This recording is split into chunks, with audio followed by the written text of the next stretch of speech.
हामी आमाको गर्भमा रचिँदै पापमा रचिन्छौँ अरे, अनि पापमै जन्मिन्छौँ अरे। किन त त्यसो भयो भन्दाखेरि सृष्टिमै आदम र हव्वाले पाप गरेको छ नि त। त्यो कारणले गर्दा परमप्रभु परमेश्वरले के गर्नुभएको छ भन्दाखेरि हामीलाई श्रापित हामी चाहिँ भएको छौँ नि त आदम र हव्वाले गर्दा। त्यस कारणले गर्दा हामी पापमै जन्मिन्छौँ अरे। त्यस कारणले गर्दाखेरि जसले पश्चाताप गर्छ, प्रभुलाई पूर्ण भरोसा, मैले पाप गरेको छु भनेर आफ्नो पापलाई मानि जसले लिन्छ, स्वीकार गरेर चाहिँ पश्चाताप गर्छ नि, प्रभुलाई पूर्ण भरोसा राख्छ नि, हो पापको अर्थ चाहिँ पश्चातापको अर्थ चाहिँ त्यही कुरा बाइबलको वचनले बताउँदछ।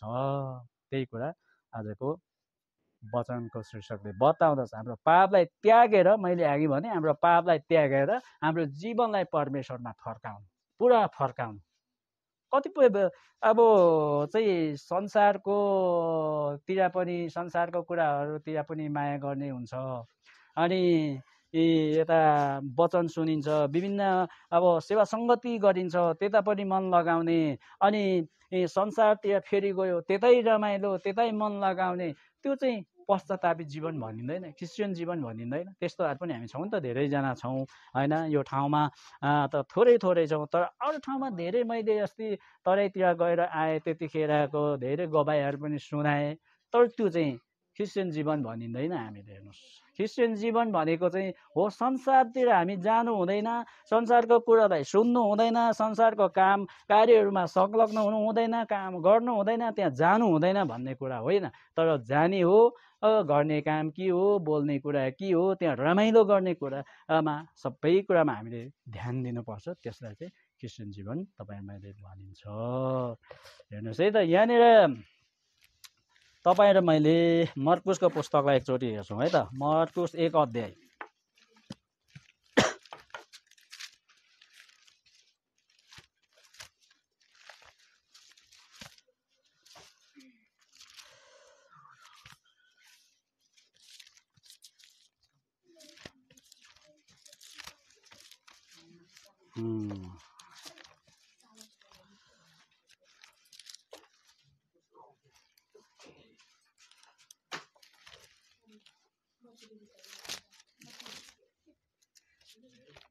ल, मर्कुस 1 अध्यायको 14-15 पद यहाँ हेर्छौँ है त हामी।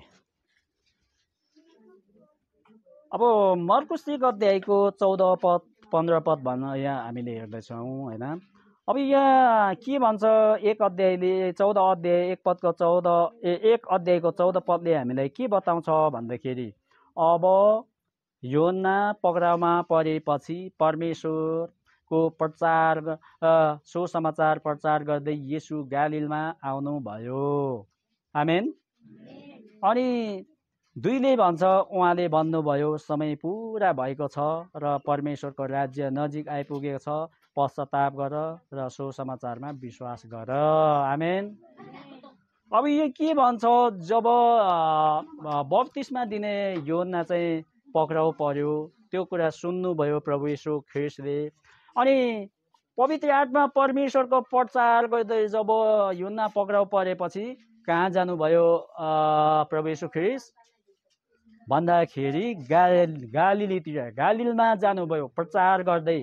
त्यहाँनिरका मानिसहरूलाई प्रचार गर्नुभयो। उहाँ ख्रिस्ट येशूले चाहिँ अब योना पक्राउ परेको सुनेपछि गालिलतिर चाहिँ के गर्नुभयो त भन्दाखेरि प्रभु येशू ख्रिस्टले प्रवेश गर्नुभयो। त्यहाँ किन जानुभयो त भन्दाखेरि त्यहाँ सुसमाचार, त्यहाँका मानिसहरू, त्यहाँका सहरहरूका विभिन्न जात जाति धर्म अवलम्बी, त्यहाँका विभिन्नका अब वेशभूषा मान्ने, भाषा बोल्ने मानिसहरूलाई चाहिँ के गर्नुको लागि जानुभयो, सुसमाचार प्रचार गर्नको लागि निम्ति जानुभयो। आमेन। अब त्यो के गर्नुभयो त भन्दा उहाँले के भन्नुभयो भन्दाखेरि यो चाहिँ प्रभु येशू ख्रिस्टले के भन्नुभयो त भन्दा, त्यहाँ गएर समय पुरा भएको छ, परमेश्वरको राज्य नजिक आएको छ, अनि यो सुसमाचारमा सुसमाचारमा विश्वास गर भन्नुभएको छ त्यहाँका मानिसहरूलाई। त्यहाँका मानिसहरूलाई मात्रै होइन, जब जब तपाईँ र म पनि हौँ। त्यही कारणले गर्दा तपाईँ र मैले उहाँमा विश्वास गरेको छौँ नि त होइन।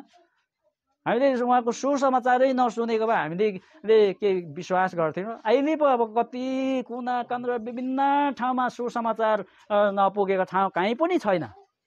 तर अब समय पुरा हुँदैछ, भइसक्यो, यो वचन पुरा हुँदैछ।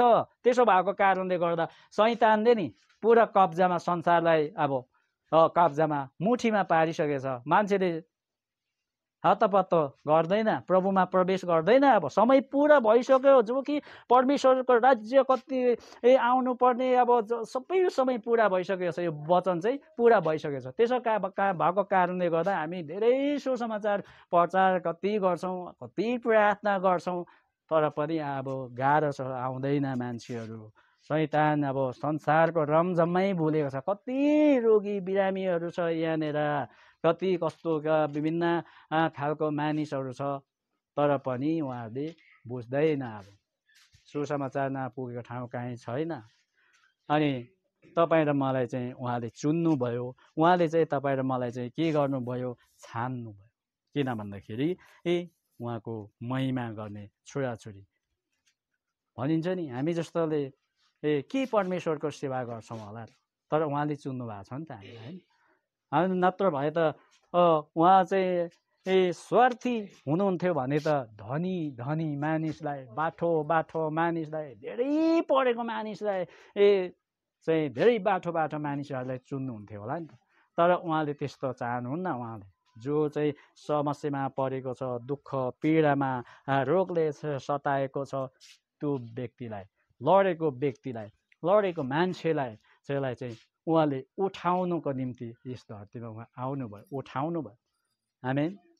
त्यही कुरा तपाईँ र मलाई चाहिँ बाइबलको वचनले बताउँदा चाहिँ यहाँनिर चाहिँ हामीले चाहिँ पश्चाताप चाहिँ हामीले एकदमै परमप्रभुको वचनले तपाईँ र मलाई के सिकाउँछ भन्दाखेरि इसाई एउटा क्रिस्चियन धर्ममा, एउटा क्रिस्चियन मानिसहरूमा चाहिँ पश्चाताप चाहिँ सबैभन्दा परमप्रभु परमेश्वरले चाहिँ मनपर्ने कुरा चाहिँ पश्चातापी जीवन जसले जिउँछ त्यो व्यक्तिलाई चाहिँ साह्रै गरी मन पराउनुहुन्छ। एकछिनमा एउटा अन्तिममा एउटा मिठो वचन आउँछ, मिठो वचन आउँछ, त्यो कुरा एकछिनमा अन्तिममा यहाँ हामी हेर्छौँ है त।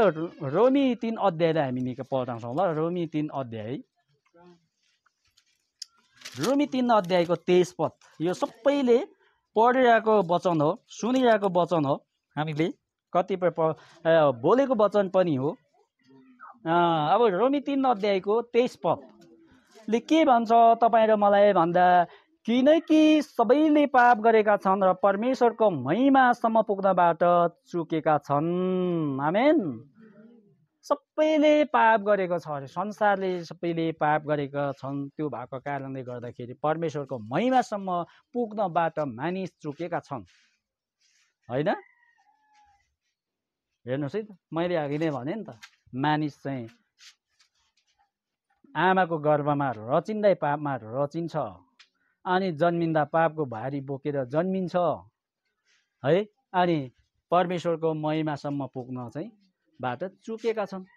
तर तपाईँ र म त होइन नि, फेरि के हामी पनि चुकेका छौँ? पुग्छौँ, हामी परमेश्वरको महिमा गरिरहेका छौँ। हेर्नुहोस् है त, अब परमप्रभु परमेश्वरले नि संसारलाई प्रेम गर्नुहुन्छ, सबै संसारमा भएको मानिस जातिलाई प्रेम गर्नुहुन्छ। तपाईँ सुसमाचार योना 3 अध्यायको 16 पदमा पढ्नुभयो भने के लेखेको छ भन्दाखेरि त्यहाँनिर परमप्रभु किनकि परमेश्वरले संसारलाई यस्तो प्रेम गर्नुभयो, राम्रो सुन्नुहोस् है, किनकि परमेश्वरले संसारलाई यस्तो प्रेम गर्नुभयो ताकि उहाँले एकमात्र पुत्र दिनुभयो, ताकि उहाँमा विश्वास गर्ने कोही पनि नाश नहोस् तर त्यसले अनन्त जीवन पाओस्। आमेन। अनि के भन्दो रहेछ त वचनले भन्दाखेरि, के क्रिस्चियन धर्मावलम्बीलाई मात्रै, क्रिस्चियन प्रभुलाई पछ्याउने जातिलाई मात्रै के गर्छ, प्रेम गर्नु हुँदो रहेछ? संसारलाई प्रेम गर्नुहुन्छ। त्यसैको लागि संसारका मानिसहरू चाहिँ अब पापमा फँसेका छन्। अनि तिनीहरूलाई बचाउनको निम्ति परमप्रभुले आफ्नो एकलौटे, परमप्रभु परमेश्वरले आफ्नो एकलौटे पुत्रलाई 2000 वर्ष अगाडि चाहिँ पठाउनु भयो धरतीमा। तर संसारले चिने त चिनेन नि, होइन? उहाँले चिनेन नि, संसारले चिनेन नि। संसारले उहाँलाई चुन्नुपर्ने, वचनमा हेर्ने भने संसारले उहाँलाई चुन्नुपर्ने, संसारलाई बचाउनको निमित्त